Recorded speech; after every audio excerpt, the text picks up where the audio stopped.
So you're at dinner with a bunch of girlfriends and someone brings up your ex. And then they're like, well, where is he now? Is he happy? Is he married? Does he have kids? And I'm definitely that girl that's like, why does that matter? Why does knowing where he is and what he's doing and who he's with determine whether or not what you guys had was real, valid, and meant anything? And this is what I think is happening when these situations present itself. We're measuring a relationship by its ending instead of measuring the relationship by the relationship. If he's not around anymore, if it didn't lead anywhere, if you didn't get proposed to, if you didn't get married, then the whole thing gets filed under he wasted her time. Energy that just didn't pan out. And I just don't think it's real, honest, factual, or helpful. You were there. You were in the relationship. You gave your 50%. You gave 100% of your 50%. You loved openly. You lived honestly, and ideally that relationship and that guy set you up for the next one. But somewhere we just decided that if it doesn't last forever, then it doesn't matter and it doesn't count. And that's what I want to talk about today.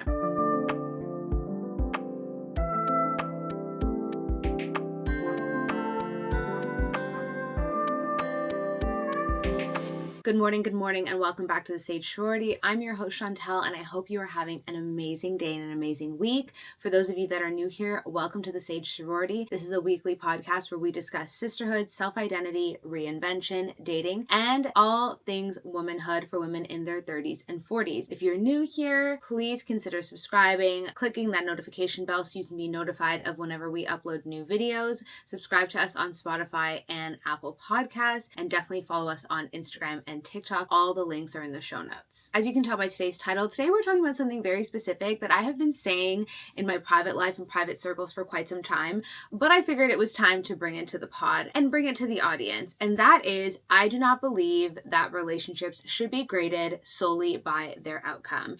And 99% of the time, maybe 95% of the time, I don't agree with the he wasted your time label that relationships get slapped with if they lasted longer than a year. We really get in this mindset of grading relationships by their outcome in a very obnoxious way that I think that I know for a fact men just don't do. Did you get the ring? Did you move in together? What was the plan? And if he was nice or God forbid the relationship was even good, it's like, where is he? You wasted a good one. How could you let him slip through your fingers? It's like that scene in Sex and the City when Carrie's like the elusive like good guy and like, oh, if you don't catch him, like, oh, he's just right there in your grasp. Oh, now you missed him. Now you're going to die alone.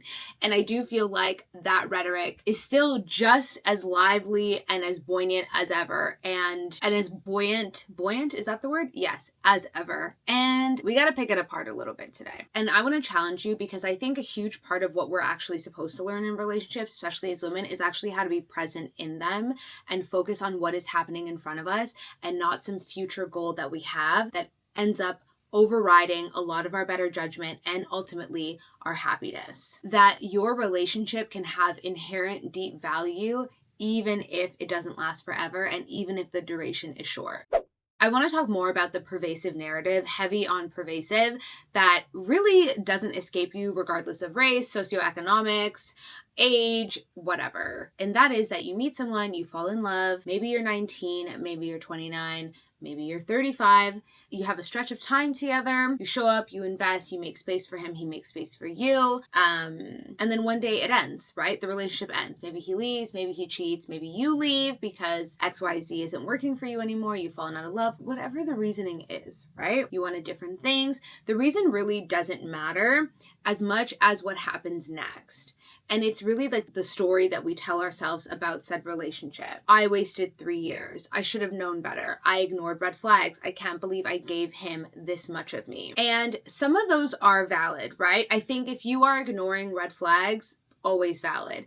But, and I'll probably get into this a little bit more, is that maybe you needed that relationship to show you the type of things that you are willing to ignore for love, until eventually you just can't ignore them anymore. Or maybe that didn't happen and he was the one that actually ended it while you were still ignoring these red flags. And notice how we're framing this. Your vulnerability now somehow becomes stupidity, and showing up was a mistake because the only metric that we rate is the outcome, which is crazy because If you look at it from purely a numbers point of view, it is a funnel like anything else. All the dates you go on are not going to end in relationships. All the relationships you have are not going to end in marriage. Like, that is just a numbers game. It is a funnel just like anything else. And then we tell ourselves that all the experiences we had, it means nothing because it didn't go anywhere. And we protect ourselves. We tell ourselves we're not going to open that door again, that we're going to be smarter, which usually means playing smaller. We hold back, we keep one foot out the door. We don't let anyone in all the way until we're certain of a certain thing, which you can never be certain. I say often, especially on the pod if you're a regular listener, that dating is inherently a risk. There is no path to love. There's no path to love that doesn't require some vulnerability. And vulnerability also begets vulnerability. You can't be the only one being vulnerable in a relationship. That's not love. It's not going to go anywhere.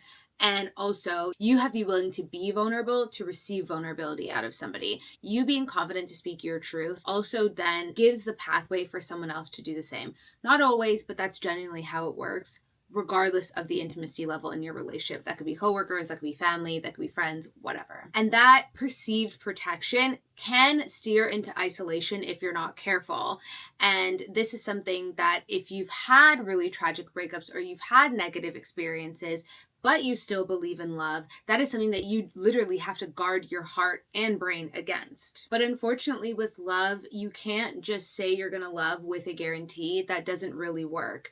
Now, you have to use the evidence that you have to see if it's worth your time, if this is worth investing in. You know, I'm a big proponent of this date leads to another. This date leads to another. Like each month leads to another. Each good experience leads to another, or bad experience tells you about the person. And then you can decide if it's worth pursuing. And this is not saying like, be an idiot, be oblivious, live in your delusions. It's actually the opposite. It's just that if you want something, you have to have your head on straight, and you also have to be willing to go into it knowing that it's risky.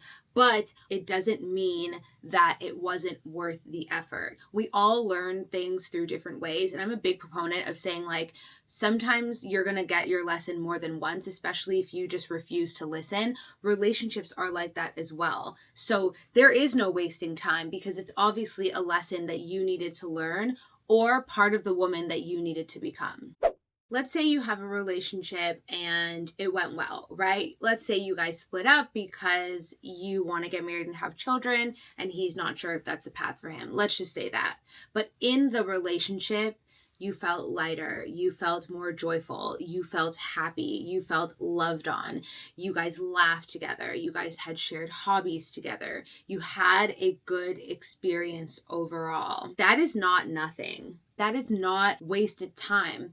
That is a beautiful experience that one is going to set you up for the next person. Two, God willing, it has improved your standards. So now your baseline has completely elevated and changed. Three, you practice vulnerability. You practice being yourself.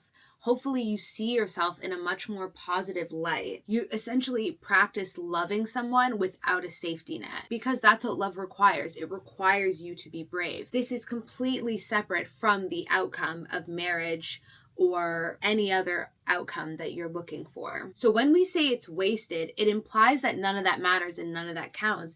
And it's just not possible because you fundamentally are a different woman because of that relationship. Obviously, I'm hoping that you're a different woman in a positive light, but you can also become different in a negative light. And that's where we have to ensure that we are taking radical responsibility for our 50%, that we are taking 100% of our 50% in the relationship. Another thing is that when you judge a relationship solely by the outcome, as a woman or as anyone really, you are giving up a piece of your sovereignty. Sovereignty and freedom are some of my deepest values, and this is something that I take personal offense against. I don't like women putting themselves in positions of feeling powerless when that's not the case. Listen, I am well aware that we live under patriarchy and we live in a misogynic culture, but because women don't have as much power as we would like, as we deserve, I'm then not a fan of you putting yourself in a weak position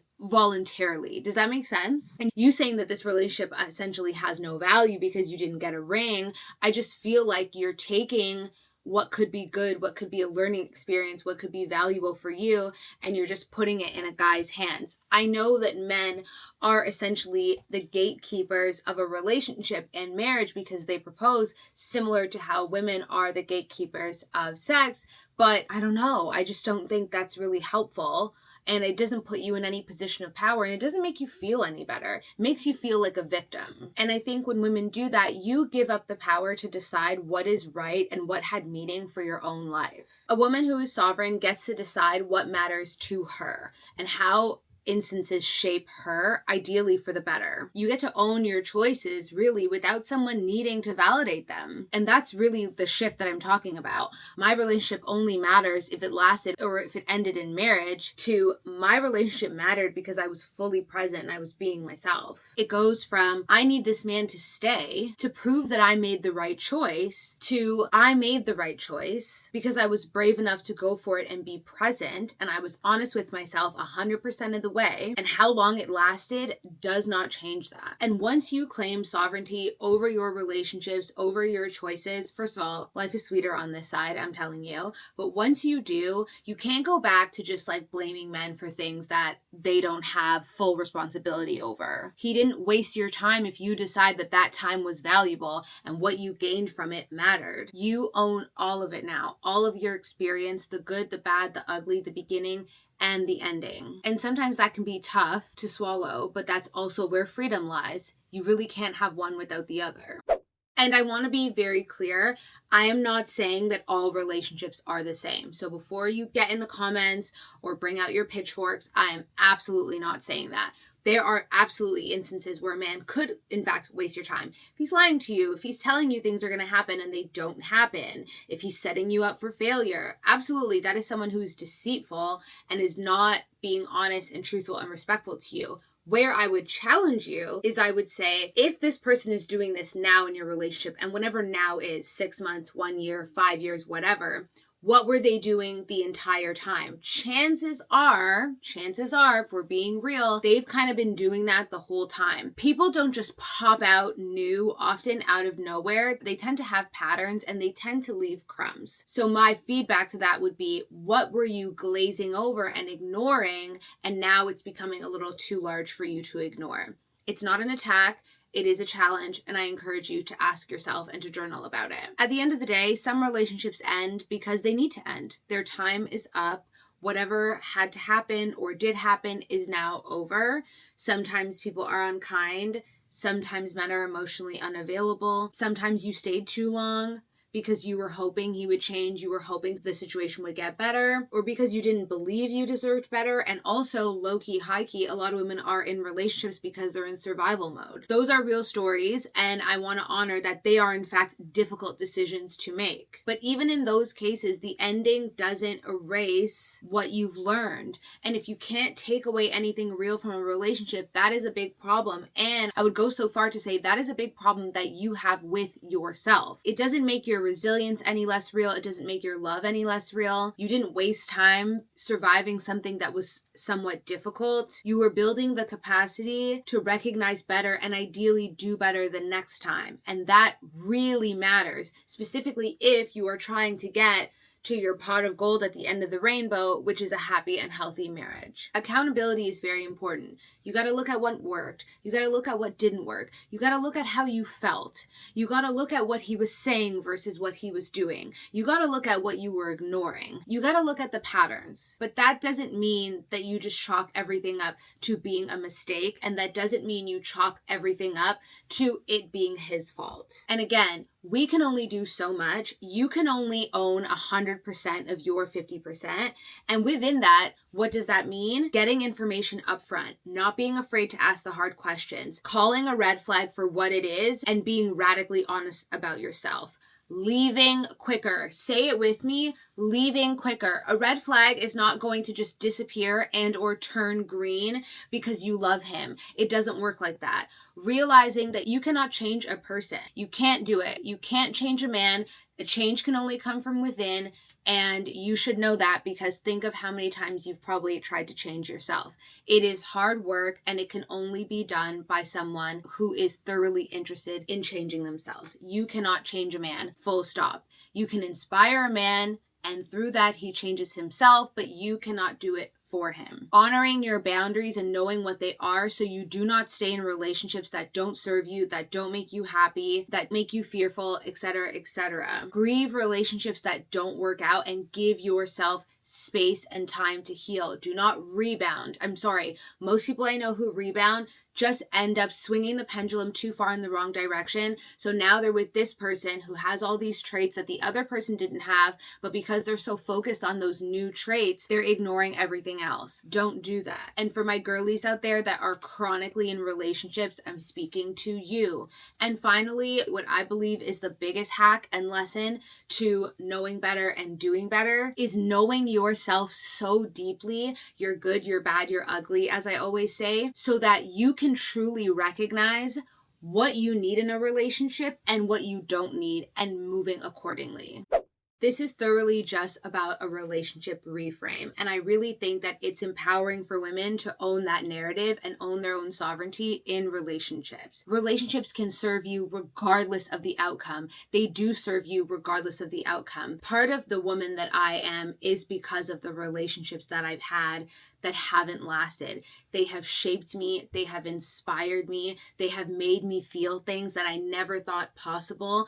And I am so grateful. And I always want my relationships to have that effect on me. It doesn't mean it was always positive. It doesn't mean I didn't shed tears. It doesn't mean I didn't get angry. It doesn't mean I wasn't hurt. It doesn't mean I didn't experience disappointment. No, because that's part of the game, unfortunately. That is the admission you pay for the chance at love. However, just because I didn't win, quote unquote, the prize, which is marriage, quote unquote, if we're going to use those terms, which whether or not I agree with that, that's a story for another day. For me to then say that I've walked away with nothing and I didn't really learn and I can't even point what I learned in those relationships would be a grave injustice to myself, to my own growth, to my own soul, mind, and body. At what point do I value my own experiences and my own joy and my own growth to say that I have nothing tangible or real that I can really take away from that experience? I think it's poor. And if you are over the age of 30 or approaching, you better shape up because your relationship should be teaching you something and it should be setting you up in a positive way for the next person. You get smarter, you get better, and you get hotter inside and out with each relationship. That should be the goal. So I hope that this gave you something to think about because I really do want to help reframe the narrative that we give ourselves because as always with this episode and all the episodes on the Sage Sorority, it's about empowering you, not from a place of delusion, but from a place of like true sovereignty. Like you are responsible for your life and I want you to make the best decisions possible, but I also don't want you to give away the power that you have. If we believe that we live in a patriarchal, misogynistic society, which we do, and that's what I believe, then by that statement alone, women don't have as much power as men. So don't give away something that you don't even have a lot of. We have to be smart in all aspects, dating included. And that also includes what we tell ourselves and how kind we are to ourselves and our experiences. Don't let anyone shame you, man or woman, friend or foe, about your dating experiences because each one has made you the woman that you are today and you're proud of where you stand because you know where you're going. That's it for today's episode. This is something I'm inherently passionate about because even when we talk about dating, I truly believe that this type of mindset could help women even date better because then dating would just feel less of a slog because you are there for yourself first and foremost and not racing towards some arbitrary goal.